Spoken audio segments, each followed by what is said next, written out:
Hello. Hello. This feels a bit like I'm about to give a Radio 2 acoustic performance here or something, isn't it? It's a wee bit, so yeah, I don't know if anybody noticed that picture of Patrick and I on the screen there, but it did, somebody pointed out to me a couple of days ago, it did look like I was giving my solicitor an alibi that he wasn't buying.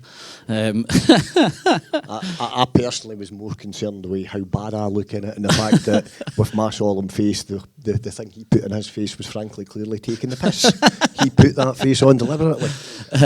So I'm John Paul Hughes. I'm Executive Creative Director at the ad agency Minefield. Quite a few will know me. I've worked at GMG, I've worked at Bauer, at Communicorp. And the last time I was speaking at a Radio Centre event was with Arnold Clark and Massive Music on building Arnold Clark's Sonic brand. But today, Patrick's agreed to join us and chat through a wee bit about how we actually took the Thompson Solicitors brand and built that through radio to where it is today as a massive cross-platform advertiser. But first and foremost, Patrick, as I said, people can know me. If you don't mind, give us a wee bit of background on Thompsons and yourself. Yeah, hi everyone. I'm Patrick McGuire, as JP said. I'm one of the partners at Thompson Solicitors. Thompsons are a firm that has existed in Scotland since 1979. We're a firm that once specialised in only personal injury and employment rights claims, but we've expanded a bit over the last few years into more mass litigation work. And we have always been a commercially successful partnership, but we were very niche for many years, in that we only accepted cases through what we would call institutional clients. That would be perhaps trade unions, organisations like that. And the point came when we decided that it was time to expand, that we wanted to appeal to the public at large, and that's when I turned to JP for assistance. So the three areas that we'll chat through a wee bit that we worked on with Thompsons and how this can be applied right across the board are reaching a wide audience, making emotional connections, and creating brand fame, particularly through distinctiveness, which is something that presented a massive opportunity for us. So many of you will have heard the Thompsons, Talk to Thompsons advertising running across all Scottish radio groups for some time now, certainly at different points and different stages. But what do I mean when we talk about brand building on radio for effectiveness? Most people will be aware of the differences between brand building content and what we talk about activation content, and obviously the famous Bennett and Field studies that have been out for many, many years and quoted many, many times still hold today. And simply put, so much of what we hear in radio advertising is purely focused on sales activation. You'll notice that yourself. We become fixated with it. And yet, it kind of flies in the face of what we know about radio's ability to make emotional connections, to drive long-term brand fame, to do all these other elements of it, because there's become a misconception that it's either or. An ad or a piece of content is either brand building or it's sales activation, when in actual fact it's been proven time and time and time again they can do both. But there's a very particular way that we need to go about doing that. And it's very easy to see and understand why any client or any advertiser will become fixated on immediate ROI, what's my cost per acquisition, because the push and the relentless nature of digital and social platforms has driven this mindset that the effectiveness of an ad is judged in the space of a week, or where it lands, or how many people click through to your website the minute that moment runs. And it's not the case. What happens is that short-termism leads to sales activation thinking, which leads to constantly chasing your tail round and round and round. But we know for a fact that it's been proven time and time again that long-term brand building makes everything else grow. And it can have a sales message there too. But there's I still mention this quite often sometimes when I'm speaking to people about, I remember one time, I can't remember what radio group I was working with, and we'd pitched a campaign to a client, and he sat pretty straight-faced, and we'd put everything into this, and his one piece of feedback was, why is there 25 seconds of shite and 5 seconds of what I do? What we should try and explain to him is that 25 seconds of shite was your ticket to the party. It's what lets people listen, it's what makes them pay attention, it's how you get in and build your brand. But that You'll see even today with TV and social platforms as well, encouraging clients to put in their own ads, put in your own content, do it, because this sales activation has led us down a dangerous path. But with Thompsons, what we've been doing from day one, when we brought them to radio, and using the radio centre's own data here, was about reaching a wider audience. Patrick, from the client point of view, why radio of all the platforms was that the one that we started out on, and to build it to as wide an audience as possible? Because you told me to, might be the short Correct answer. Always trust your marketing executive. There's an element of that, but as I explained, the issue for us was that we were coming effectively brand new and fresh to the market of trying to attract members of the public to our law firm from a standing start of zero. Competing against another firm whose name I shall certainly not mention, and who, as far as I can tell, must have a marketing budget that would put the GD, the gross domestic product of many small nations, to shame. And that's what we had to compete against. To the point, actually, where not only did the public not know when asked, who do you work for, Thompson Solicitors, they wouldn't have a clue who that was. Members of their profession pretty much didn't know who we were either, so we had a mountain to climb. And it struck me that for the purpose of building that brand, attracting those clients, radio gave the best opportunity and the best value for money to reach wide, to reach far, and to do exactly what we needed to do. And that ultimately we were successful in so doing. Yeah, I think that's a great point, and it's something that everybody knows. Budgets for brand building and reaching as many people as possible can be very, very difficult. But radio allows us to do that. So it was one of the reasons why radio was one of the founding platforms that we started to build the Thompsons brand up on before we brought it out. And again, through the Binet and Field research, we know that the broader the reach, the broader the effects of that. And using radio and different radio groups and different radio platforms, and then all the spin-off from that radio that we have as well within the online content, was a brilliant way for us to do that for Thompsons. So the second point in that was making emotional connections. And again, it's something that's very, very often overlooked in radio advertising, yet it's something that the radio industry as a whole knows only too well, and quite rightly goes on about at length, the emotional connections that radio programming content makes. So why shouldn't the ads be able to do the same thing? And as I said, you get that famous question, why is there 25 seconds of shite and only 5 seconds of what I do in that advert? But why do we drive emotional connections? It's not about vanity. It's not about, trying to pretend that every single advert that runs is about changing the world in some positive way. It's not, right? But you can make simple emotional connections with people, because that's how these things last. And when the reason you make emotional connections is what you're trying to do is create memories that will come back around, because far too often, again, when we're only focusing on sales activation and what that message is and what the client does in a call to action now, what you get trapped into is this activation mindset again. But by driving these emotional connections, people are much more likely to pay attention and remember it when that time comes. Because if we only focus on activation, we're only focusing on people who are in the market for what you sell today. All the brand building goes around that is what builds that mental equity to get them to that point in the first place, so that you're the person to remember when that time comes.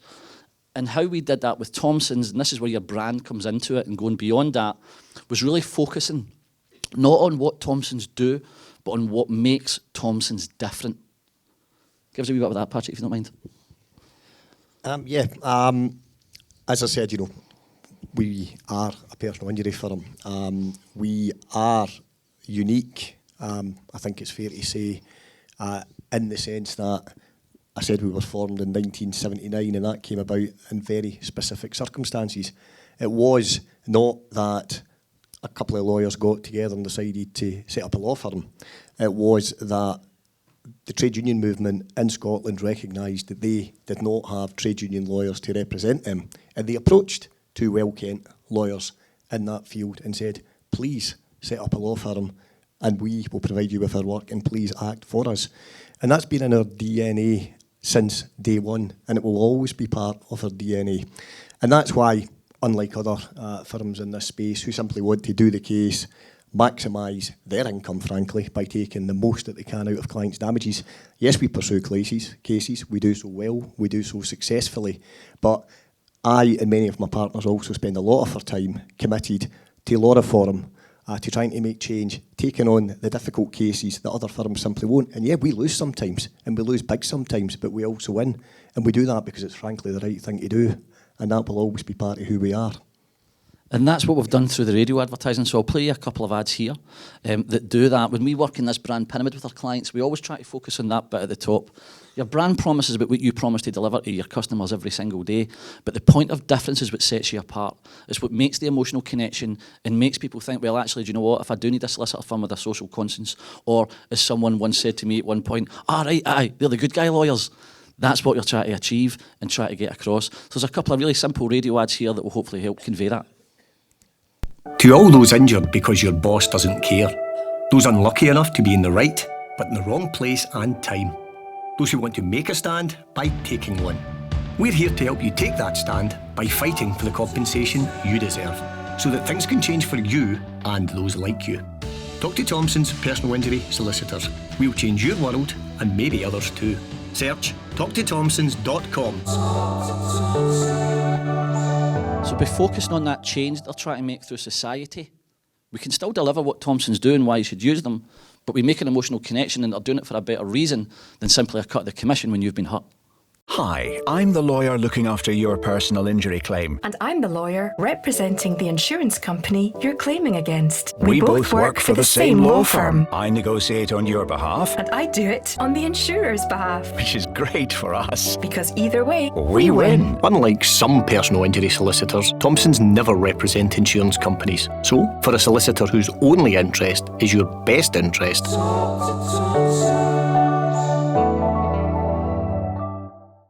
What actually happened there in that ad is that we used something called an ambigram, which is, you know what, you look at a piece of writing that says the same thing either way, and it simply highlighted a benefit of using Thompsons and that they never represent insurance firms or corporations, because other larger personal injury solicitor firms will have that, so there can appear to be a vested interest, but with Thompsons you can rest assured that the only side they're ever on is your side. And that's how we build that emotional connection through the radio advertising, but still enable us to really drive home what Thompsons do, you know. And the third point that we talked about was creating brand fame, and probably the easiest and quickest way and most effective way to do that is through distinctiveness. With a little bit of landscape analysis, we were pretty stunned when we started looking at how we were going to build this and draw it out that we saw 12 direct competitors with exactly the same brand colours and almost identical messaging in the advertising, to the point that what we did is we took some of the ads and we swapped the logos over and things like that and swapped the call to actions on them, and you couldn't tell who was what. So through distinctiveness is a major way that we can create this point that anybody in any circumstance at any time understands it is Thompsons and only Thompsons that can be talking to them. And we know again through the Radio Centre studies that radio is absolutely fantastic for driving brand fame, and campaigns that involve Radio in them drive brand fame much better and much more effectively than those that don't. And one of the key elements in building that was in creating the Thompsons Sonic brand. When I talk about Sonic brand, I don't just mean music for advertising. I mean the business's holistic approach to the use of sound and music across all relevant touch points. So you'll see that whether you're in the website, you're in the social, with Patrick's voice as the voice of the business that's there, making it personal, bringing that Talk to Thompsons thing in. And when we build these Sonic brand themes, we always focus on three main elements of it, because without these, we don't believe it is a Sonic brand. It needs a concept. It needs an idea that hangs everything on. This Talk to Thompsons, the solicitor firm with the social conscience first, is exactly the concept we hung that on. You then need the aesthetic. You then need to put it together in different ways to make sure that it connects with the musical elements you're using and create the right emotion. And the third part of that is its flexibility. And we teamed up with the really successful Glasgow band Declan Welsh, the Decadent West, to pull together the new Thompsons Sonic brand theme, which shifts through lots of different musical genres to be pliable and flexible for whatever content the guys are creating, whether that's online, at conferences, in their advertising. Depends on the seriousness of that message as well. There's even a house music version in there if they ever decide to do maybe a GBX remix or something like that. Maybe we could get George in it and get him on it. But that'd be quite something. Let's make that happen, actually. Let's make that happen at the end of the day. And that then rolls out across all television, social media, online content and everything else. But the foundations of that were built through the radio advertising. And we did that in three ways. The 3 ways that I mentioned, we reach as broad an audience as possible, we make an emotional connection, and we drive brand fame through distinctiveness, not jumping in the bandwagon of what everybody else in the category looks and sounds like. And the results for that are tangible. We currently have research and brand tracking projects underway right now to see where we are and measure this, but we know from the last sample we took in the last analysis that actually we managed to double Thompson's unprompted brand awareness, operating on a fraction of the budget of competitors. But Patrick, anecdotally and kind of very quickly, as we're kind of just about out of time, how's that been from the client side? Yeah, I'm very conscious time's up, and I've nodded to acknowledge that. But I think I can sum it up with one story, and you'll think this is made up. It's absolutely not. It only happened 2 weeks ago, long after I'd accepted the kind invitation to come here. I regularly go to a local supermarket, Sainsbury, and I like to just get on the chat with people when I'm there, and I always chat to the staff. And literally 2 weeks ago, I was checking through the self-check, and this woman who I've spoken to over many years said, "Can I ask you a really stupid question?" Yeah. She goes, "Are you in the radio?" And I went, embarrassed, yeah, vanity, yeah, it's a bit cheaper than getting a voiceover artist. But she'd heard the advert, she'd recognised my voice, and she said, "Yeah, Thompsons." And going back to what I said at the start, nobody knew that name in the public, let alone in our profession, until a year to 18 months ago. Thanks to this guy, and thanks to the brand building exercise that was undertaken, and therefore thanks to radio. So thank you to you all. And I think the last thing for me then is just that maybe when we do this and we want to do better, bigger, broader brand building through radio, it's understandable that clients and chief finance officers become a wee bit nervous when we talk about the long-term effects, because they think that there's no going to be ROI for years and years and years to come. So maybe we change that and just simply talk about the lasting effects of brand building in radio and not long-term, and we'll get much more success as a result. So cheers. Thank you all.